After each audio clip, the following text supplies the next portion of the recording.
Ramadan, Ramadan, Ramadan. Assalamualaikum warahmatullahi wabarakatuh. Bismillahirrahmanirrahim. Alhamdulillahi rabbil alamin. Wassalatu wassalamu ala ashrafil anbiya'i wal mursalin wa ala alihi wa ashabihi ajma'in. Rabbi shrah li sadri wa yassir li amri wahlul 'uqdatam min lisani yafqahu qawli. Rabbi yassir wa la tu'assir, Rabbi tammim bil khair, amma ba'du. Alhamdulillah, kita merafakkan setinggi-tinggi kesyukuran kehadrat Allah Subhanahu wa taala kerana dapat sama-sama kita berada dalam program Saujana Talk Ihya Ramadan, anjuran Institut Datuk On. Moga-moga Allah Subhanahu wa taala kurniakan kepada kita keberkatan, terutamanya di bulan Ramadan yang penuh rahmah dan barakah ini. Alhamdulillah, kita pada hari ini akan sama-sama menghayati satu tajuk yang amat-amat penting sebagai seorang insan yang menjadi anak cucu Nabi Adam alaihi salam, sebagaimana sabda Nabi sallallahu alaihi wasallam, kullu bani Adam khatta'un wa khairul khatta'in at-tawwabun. Semua anak-anak Adam, anak cucu mereka, zuriat keturunan Adam yang bernama manusia, pasti melakukan dosa, pasti merupakan insan pendosa, dan sebaik-baik orang yang berdosa ialah orang yang bertaubat kepada Allah Subhanahu wa taala. Jadi tajuk kita pada hari ini adalah tajuk taubat istiqamah. Di dalam Al-Quran surah Al-Hashr, Allah Subhanahu wa taala berfirman, Al-Quran surah At-Tahrim, Allah taala berfirman, ya ayyuhalladzina amanu tubu ilallahi taubatan nasuha. Wahai orang-orang yang beriman, bertaubatlah kamu kepada Allah dengan taubat yang nasuha. Allah Ta'ala mengarahkan supaya orang-orang beriman ini bertaubat kepada Allah. Kerana apa? Kerana kita setiap hari melakukan dosa. Tapi apakah itu makna taubat?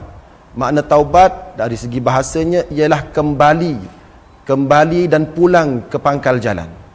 Dan syarat-syarat taubat ialah ada 4. Yang pertama, meninggalkan dosa yang dilakukan. Yang kedua, menyesal terhadap apa yang telah dilakukan. Yang ketiga, berazam tidak lagi mahu melakukan dosa. Dan yang keempat, memohon maaf dan mengembalikan pula hak-hak yang telah diambil apabila berkait dengan manusia. Amalan taubat ini sebenarnya satu amalan yang para nabi alaihimussalatu wassalam pun lakukan, sedangkan para nabi merupakan orang-orang yang terjaga daripada maksiat dan dosa. Tetapi dalam Al-Quran banyak ayat-ayat yang menunjukkan kepada kita bahawasanya para nabi pun memohon ampun kepada Allah Subhanahu wa taala. Sebagai contoh, Nabi Musa alaihi salam pernah berdoa, Rabbi inni zalamtu nafsi faghfirli. Ya Allah, sesungguhnya aku telah menzalimi diri aku sendiri, mohon ampunkan dosaku. Begitu juga Nabi Nuh alaihi salam pun berdoa, Rabbighfirli wali walidayya waliman dakhala baitiya mu'mina walil mu'minina wal mu'minat. Wahai Tuhanku, ampunkan dosaku, ampunkan dosa kedua ibu bapaku, ampunkan dosa orang yang masuk dalam rumahku, ampunkan dosa seluruh mukminin dan mukminat. Ini menunjukkan bahawasanya walaupun para nabi ni dari segi akidahnya mereka dijaga daripada melakukan dosa, tetapi mereka tetap mohon ampun kepada Allah, mohon ampun dan bertaubat kepada Allah Subhanahu wa taala. Begitu juga nabi kita Nabi Muhammad sallallahu alaihi wasallam, diriwayatkan bahawasanya baginda memohon ampun kepada Allah, memohon istighfar kepada Allah, memohon keampunan kepada Allah. Ada 2 riwayat. Ada riwayat menyatakan 100 kali sehari, ada juga yang menyatakan 70 kali sehari. Seorang sahabat pernah berada di sebelah baginda sallallahu alaihi wasallam. Lalu sahabat ini mendengar Rasulullah mengulang-ulang 70 kali, Rabbighfirli wa tub alayya innaka antat tawwabur rahim. Wahai Tuhanku, ampunkan dosaku dan terima taubatku, sesungguhnya Engau Tuhan yang Maha penerima taubat lagi Maha menyayangi.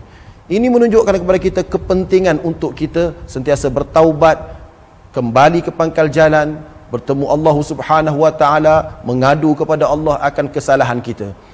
Dan kalau kita lihat sejarah-sejarah umat-umat terdahulu, menunjukkan kepada kita bahawasanya ada di kalangan hamba-hamba Allah yang melakukan dosa yang terlalu banyak, tetapi Allah Ta'ala tetap terima taubatnya. Sebagai contoh di zaman Bani Israel, ada seorang lelaki yang telah melakukan dosa besar. Dia telah membunuh seramai 99 orang. Dosa membunuh, tuan-puan, 99 orang. Dia pergi jumpa dengan seorang guru. Guru ni kata, tidak ada peluang taubat untukmu. Dia pun bunuh pula guru tu, cukup 100 orang. Kemudian pergi jumpa dengan guru lain pula menyatakan, pintu taubat tetap terbuka untukmu. Maka kalau kamu ingin bertaubat, ingin memohon ampun terhadap dosa-dosa kamu, kamu pindah daripada kampung yang banyak kerosakan, pergi ke kampung orang-orang saleh. Maka berjalanlah si pendosa ini, si pembunuh ini, daripada kampung ke kampung, dan kampung yang di hadapan yang dipenuhi dengan orang-orang saleh, yang mana beliau hendak hidup di sana. Apabila berjalan sampai di pertengahan jalan, Allah Ta'ala takdirkan dia meninggal dunia. Dia meninggal dunia sebelum sempat sampai ke tempat tersebut. Maka ada 2 malaikat bertelagah. Malaikat rahmat kata, ini habuanku, sebab dia sudah berjalan untuk bertaubat. Malaikat azab kata, ini habuanku, sebab dia belum sampai lagi tempat untuk bertaubat. Maka apabila bertelagah, dilakukan penyelesaian masalah, maka diukur daripada tempat dia nak sampai dengan tempat kampung yang sudah dia tinggalkan. Tengok-tengok, nampak rupanya tempat yang dia nak sampai itu lebih dekat daripada tempat yang telah dia tinggalkan. Maka Allah Ta'ala terima taubat dia. Nak bagi tahu bahawasanya taubat Allah Subhanahu Wa Ta'ala terhadap Allah ni adalah satu amalan yang amat baik, dan Allah Ta'ala amat gembira, dan Allah Ta'ala amat besar. Sebab itulah salah satu daripada nama Allah Ta'ala ialah At-Tawwab. Apa maksud At-Tawwab?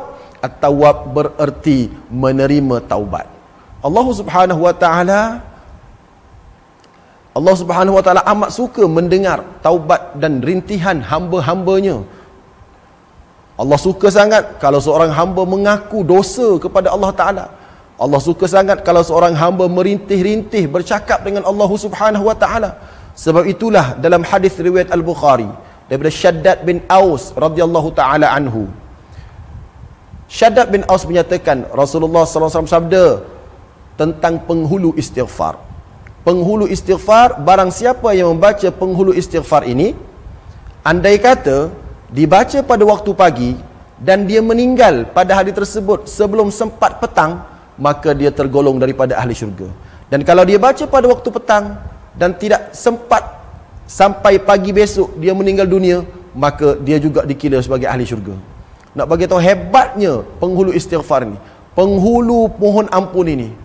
Cuba kita lihat apakah kandungan yang ada dalam penghulu ini, penghulu istighfar ini, untuk sama-sama kita amalkan, terutamanya di bulan Ramadan ini. Moga Allah ampunkan dosa kita.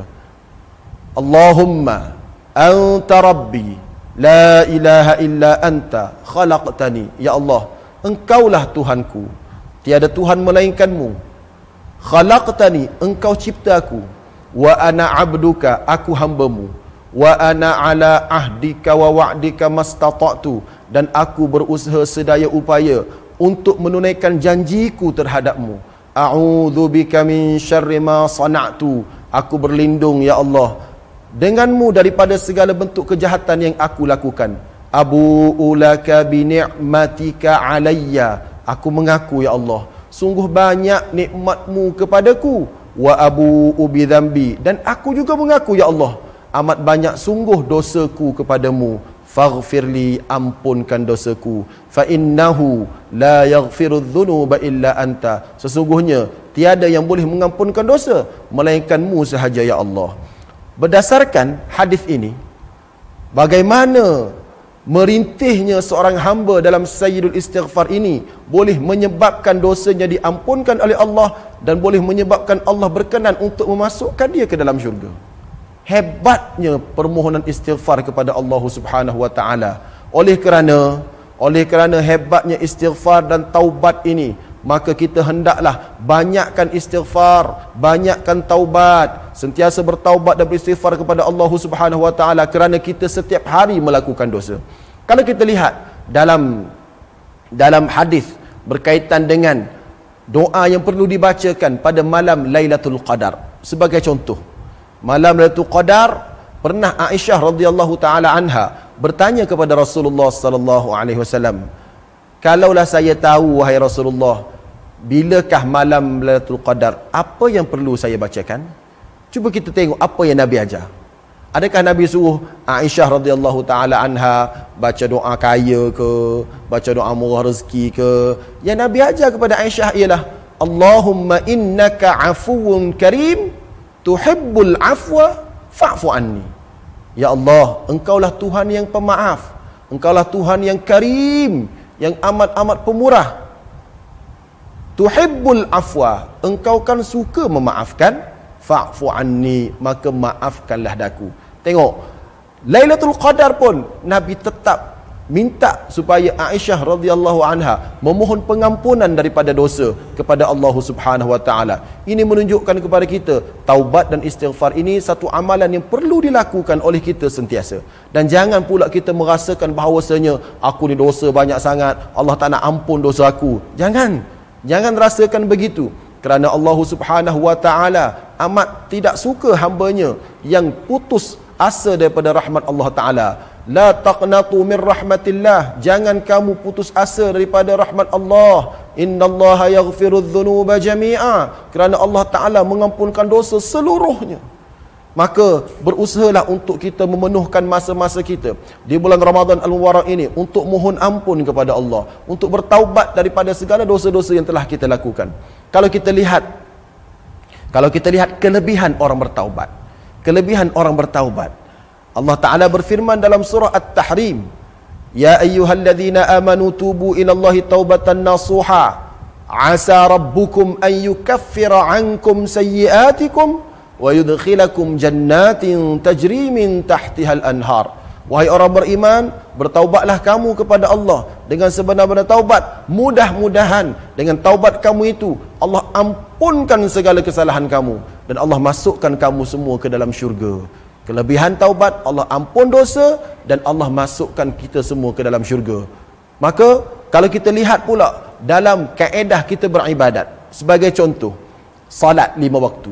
Salat 5 waktu, selepas sahaja kita salat 5 waktu, mengikut hadis riwayat Thauban, kata Thauban, kana Rasulullah sallallahu alaihi wasallam idza faragha min salatihi istaghfara thalatha. Adalah baginda sallallahu alaihi wasallam apabila baginda selesai sembahyang, baginda akan beristighfar sebanyak 3 kali. Cuba bayangkan, selepas saja sembahyang kena istighfar, padahal sembahyang tu benda baik dah. Kita dah lakukan benda baik, tapi tetap Nabi SAW mengajar kepada kita supaya kita beristighfar, mohon ampun kepada Allah. Kenapa? Sedangkan kita sudah buat benda baik. Ingatlah, walaupun kita sudah buat benda baik, iaitu salat, tapi salat kita dipenuhi dengan kelupaan, dipenuhi dengan kelalaian yang memestikan kita untuk memohon ampun kepada Allah Subhanahu wa taala. Dan sesungguhnya orang-orang yang sentiasa bertaubat, orang-orang yang sentiasa mohon ampun kepada Allah merupakan orang-orang yang Allah taala sayangi dan Allah taala bagi sifat muttaqin. Allah taala berfirman, A'udzu billahi minasyaitonir rajim. Wasari'u ila maghfiratin min rabbikum wa jannatin 'arduha as-samawati wal ard u'iddat lil muttaqin. Bersegeralah kamu untuk memohon keampunan kepada Allah taala dan bersegeralah kamu untuk mengejar syurga Allah Subhanahu wa taala, yang mana syurga Allah Subhanahu wa taala merupakan keluasannya keluasan langit dan bumi yang Allah sediakan untuk orang-orang yang bertakwa. Kemudian Allah Subhanahu wa taala senaraikan ciri-ciri orang yang bertakwa. Antaranya Allah Taala sebut, walladzina idza fa'alu fahishatan aw zalamu anfusahum dzakarullaha fastaghfaru lidzunubihim. Allah Taala sebut, dan orang-orang yang apabila melakukan kesalahan, bila mereka melakukan kesalahan, mereka ingat kepada Allah Subhanahu wa taala. Bila mereka ingat kepada Allah taala, fastaghfaru lidzunubihim. Mereka mohon ampun, mereka bertaubat, mereka mohon keampunan kepada Allah Subhanahu wa taala. Inilah dia orang yang Allah Ta'ala puji sebagai orang bertakwa. Buat salah, mohon ampun. Buat salah, mohon ampun. Dan satu lagi, walam yusirru ala ma fa'alu, dan mereka pula tidak berusaha untuk meneruskan dosa tersebut. Iaitu ada di situ ciri-ciri menyesal pada diri. Ada ciri-ciri menyesal pada diri, itulah dia taubat. Maka oleh kerana itu, alangkah bagusnya, alangkah bahagianya apabila kita menjadi orang yang rajin bertaubat kepada Allah Subhanahu wa taala. Timbul pula persoalan. Dah banyak kali dah bertaubat. Timbul persoalan. Dah banyak kali dah bertaubat, tapi masalahnya buat pula taubat mohon ampun, buat pula taubat mohon ampun, buat pula. Macam mana ni? Andai soalan tu keluar, maka saya jawab dengan hadis Nabi sallallahu alaihi wasallam. Satu hadis yang menceritakan bagaimana malaikat membuat laporan kepada Allah Subhanahu wa taala bahawasanya hamba kau ni ya Allah dah bertaubat, lepas tu buat pula. Bertaubat, buat pula. Allah Taala kata tak apa. Dia bertaubat, dia buat, dia bertaubat, aku tetap ampunkan. Aku tetap ampunkan. Kerana apa? Allah Taala memberitahu malaikat, li'annahu ya'rifu anna lahu rabba. Sebab orang yang buat dosa tu, dia tahu aku ni ada. Dia tahu aku ni Tuhan dia. Ya'rifu anna lahu rabba. Dia yakin aku ni sebagai Tuhan dia. Keyakinan dia terhadap ketuhananku, keyakinan dia terhadap pengampunanku menyebabkan aku ini suka untuk ampunkan dosanya, walaupun dia tergagal untuk terus istiqamah tidak melakukan dosa.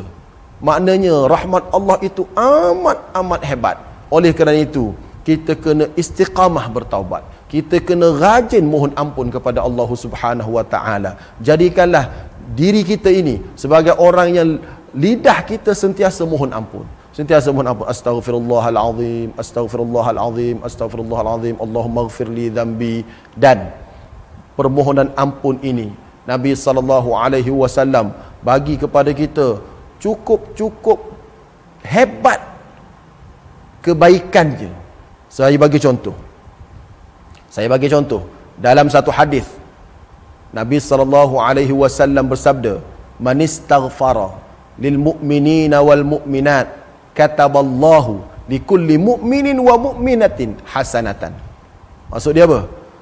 Sesiapa yang beristighfar, mohon taubat, mohon ampun kepada Allah untuk orang yang beriman, dengan makna untuk pihak orang lain, bukan istighfar untuk diri dia sahaja, maka Allah Ta'ala akan ampunkan, Allah Ta'ala akan kurniakan kepada dia pahala sebanyak mana bilangan orang yang beriman. Sebab itulah diajar pada kita, kalau kita mohon ampun kepada Allah, taubat kepada Allah, mohon ampun kepada Allah, kita jangan mohon ampun untuk diri kita saja. Kita kena mohon ampun, Rabbighfirli, ampun dosaku, wali walidayya, ampun dosa mak ayahku. Kemudian akhir sekali, wali jami'il muslimina wal muslimat wal mu'minina wal mu'minat, dan ampunkan juga dosa sekalian orang Islam, muslimin dan muslimat, mukminin dan mukminat, al ahya'i minhum wal amwat, yang masih hidup dan juga yang telah meninggal dunia. Kenapa kita diajar sebegitu? Kerana ada hadis Nabi menyatakan bahawasanya sekiranya kita memohon ampun kepada orang beriman, jumlah orang beriman yang ada itu sejumlah berapa? Kalau 2 bilion pahala kita dapat. Ramai mana orang beriman? Sebab itulah saya nasihatkan kepada diri saya dan nasihatkan kepada semua, kalau mohon ampun kepada Allah, jangan lupa untuk mohon ampun juga kepada seluruh orang muslimin dan muslimat. Jangan lupa. Maknanya lepas mayang, astaghfirullahalazim untuk diri kita, aku mohon ampun untuk diriku. Jangan lupa untuk mak ayah. Kerana syarat untuk jadi anak soleh ialah dia mendoakan kebaikan untuk ayah dia. Maka dia pun sambung, wali walidayya, untuk ayah dan ibu aku.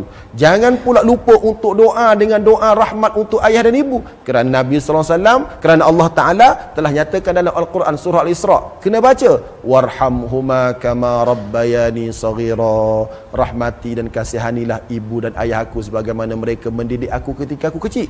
Dan jangan pula lupa untuk mohon ampun kepada sekalian orang-orang muslimin dan muslimat.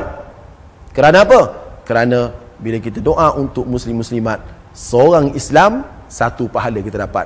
Habis orang Islam kat dunia sekarang bukan seorang, ramai. Kalau 2 bilion, 2 bilion kita dapat. Betapa hebatnya keampunan yang kita mohon kepada Allah Ta'ala, ganjaran yang Allah bagi. Jadi jangan kita tinggalkan peluang untuk kita beristighfar kepada Allah Subhanahu Wa Ta'ala, terutamanya di malam-malam Ramadan, terutamanya ketika dekat-dekat berbuka puasa tu. Kenapa? Kerana waktu itulah waktu yang amat makbul doa. Nabi SAW sabda, "Inna lis-sha'im 'inda fitrihi la da'watan ma turaddu." Sesungguhnya bagi orang yang berpuasa, ketika berbuka itulah paling makbul doa. Jadi dekat-dekat berbuka tu ambillah masa, sementara menunggu berbuka, ambillah masa untuk mohon keampunan Allah, untuk bertaubat kepada Allah. Moga-moga Allah Subhanahu Wa Ta'ala jadikan kita sebagai hamba-Nya yang apabila kita bertemu Allah membawa diri yang tiada dosa kerana sudah diampunkan oleh Allah Subhanahu Wa Ta'ala.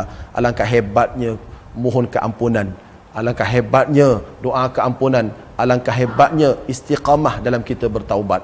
Maka kita amat berharap moga-moga Allah Subhanahu Wa Ta'ala masukkan dalam hati kita sifat rajin, sifat suka untuk bertaubat dan beristighfar, dan Allah Subhanahu Wa Ta'ala jadikan kita sebagai hamba-hamba-Nya yang sentiasa mendapat rahmat dan kasih sayang Allah Subhanahu Wa Ta'ala. Dalam satu hadis Nabi SAW menceritakan betapa hebatnya darjat orang-orang baik ni, darjat orang-orang beriman. Bila mana dah orang beriman naik darjat, maka dia tanya, orang beriman ni tanya Allah Ta'ala, macam mana aku dapat darjat beriman, darjat hebat ni dalam syurga ni? Kenapa aku orang biasa-biasa je tapi darjat aku tinggi dalam syurga? Kenapa? Apa jawab malaikat?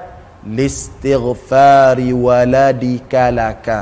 Kerana anak kamu, setelah kau mati, anak kamu rajin beristighfar untuk kamu. Setelah kau meninggal dunia, anak kamu duk doa supaya Allah Ta'ala ampunkan dosa kamu, supaya Allah Ta'ala ampunkan dosa kamu dan terima taubat kamu. Padahal kamu dah meninggal dunia. Maka darjat kamu naik disebabkan rajinnya si anak untuk mohon taubat dan mohon istighfar kepada kamu walaupun kamu sudah meninggal dunia. Hebat sungguh doa-doa pengampunan, hebat sungguh doa-doa istighfar, hebat sungguh taubat ini, hebat sungguh penangan taubat ini. Oleh kerana itu, ambillah masa untuk kita bertaubat kepada Allah, dan sewajarnya di bulan Ramadan ni tolong jangan tinggal solat sunat taubat. Solat sunat taubat bulan Ramadan kita laksanakan. Bangun pagi kan, bangun pagi untuk bersahur tu. Untuk bersahur tu jangan bangun makan saja. Jangan bangun makan saja, ambil wudu, kemudian semayang 2 rakaat. Semayang 2 rakaat, kemudian doa kepada Allah Ta'ala, niatnya saja aku salat sunat taubat kerana Allah Ta'ala, kemudian sujud kepada Allah Subhanahu Wa Ta'ala, mohon keampunan kepada Allah Subhanahu Wa Ta'ala. Moga-moga kita diampunkan oleh Allah Subhanahu Wa Ta'ala. Moga-moga Allah Subhanahu Wa Ta'ala kurniakan keampunan kepada kita dengan taubat kita yang sebenar-benar taubat ini. Sesungguhnya Allah Ta'ala tidak pernah jemu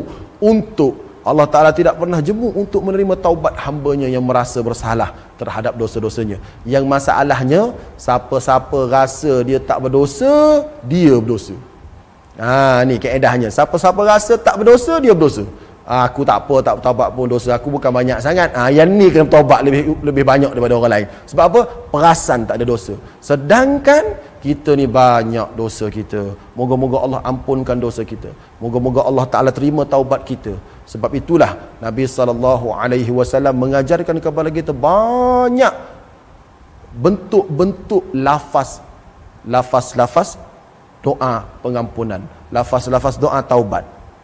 Antara yang biasa kita temui adalah astaghfirullahalazim alladzi la ilaha illa huwal hayyul qayyum wa atubu ilaih.